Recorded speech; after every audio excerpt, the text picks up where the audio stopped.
कि जगन्नाथ भगवान का दर्शन करने से सारे ग्रह जितने भी खराब हों, आज ही अपनी कुंडली दिखवाइए और उसमें पूछिए ज्योतिषी जी से कौन सा ग्रह हमारा खराब है, और उस ग्रह का हम आपको यहां पर एक निदान बता रहे हैं। उस अंग का जगन्नाथ जी का दर्शन करना नित्य, जरूरी नहीं जगन्नाथपुरी जाके ही करो, जगन्नाथ जी का चित्र सबके पास होगा, नहीं है तो गूगल से निकाल लो, कहीं से भी लाओ।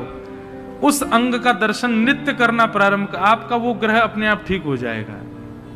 और एक बात सुनो, अकेले एक ग्रह को क्यों ठीक करो, सर्वांगीण अंग का दर्शन करो, सारे ग्रह अपने आप सम हो जाएंगे हमारे श्री जगन्नाथ जी का दर्शन करके। तो वर्णन करते हैं, बहुत ध्यान से सुनिए कि भास्करो दक्षिण नेत्रम वाम नेत्र विदुपनम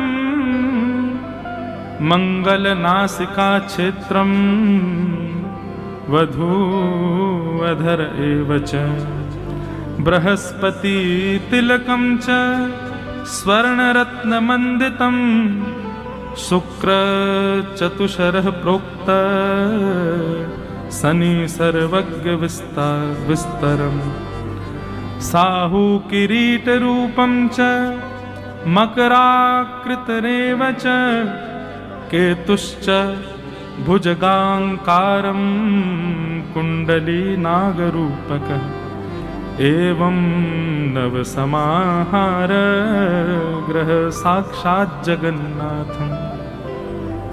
श्री जगन्नाथ जी के रूप में सारे ग्रह, अब ध्यान से सुनना। सूर्य, ये सूर्य जो है ये जगन्नाथ भगवान का वाम नेत्र, ये सूर्य है। चंद्र जो है, सूर्य जो है ये दाहिना नेत्र है और चंद्रमा जो है ये वाम नेत्र है। तो जब आप दाहिना नेत्र दर्शन करते हैं श्री जगन्नाथ जी का, आपका सूर्य ग्रह सम हो जाता है, और वाम नेत्र का दर्शन करते हैं तो चंद्र ग्रह सम हो जाता है। फिर मंगल ग्रह कौन सा है, बोले नासिका। श्री जगन्नाथ जी की जो नासिका है वो मंगल ग्रह का द्योतक है। बुध भगवान का जो मुंह है, मतलब मुखमंडल, वो बुध का स्वरूप है श्री जगन्नाथ जी का। बृहस्पति यानी कि गुरु, वो महाप्रभु श्री जगन्नाथ जी का जो स्वर्ण तिलक है जिसमें हीरा मंडित होता है, वो भगवान का यहां स्वर्ण तिलक धारण करते हैं, उसमें बृहस्पति का निवास है, उससे बृहस्पति ग्रह शुद्ध हो जाता है। शुक्र मुखार विंद को देखने पर चार कोने जो जगन्नाथ जी के दिखाई देते हैं, ऐसे जगन्नाथ जी का रूप कैसा है, ऐसे पूरा मुख है, तो ये जो चार कोने हैं श्री जगन्नाथ जी के, उनका दर्शन कर। बीच बीच में भैया वो बड़ी वाली एलईडी में जगन्नाथ जी दिखा देना हो तो, नहीं तो हमारे ये बैठे लो सब रे ग्रह बैठ के कथा सुनने श्री जगन्नाथ। अब ये जो है, ये चार अंग जो हैं, ये चारों शुक्र के स्वरूप हैं। देखो आप विराजो,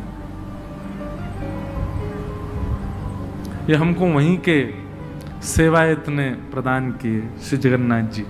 बोले इसके भाव से नित्य श्री जगन्नाथ जी आपकी कथा में रहेंगे तो बहुत सुख मिलता है। श्री जगन्नाथ महाप्रभु कथा श्रवण करते हैं तो शुक्र यानी कि मुखमंडल के जो चारों कोने हैं उनका दर्शन करने से शुक्र ग्रह शुद्ध होता है।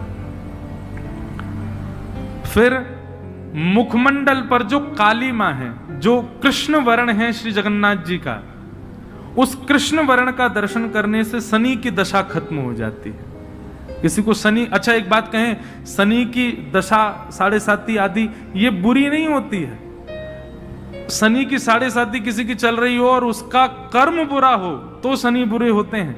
यदि शनि की 7.5 आ जाए और व्यक्ति का कर्म शुद्ध हो तो शनि 7.5 बहुत ऊंचाई पे भी पहुंचा देती है।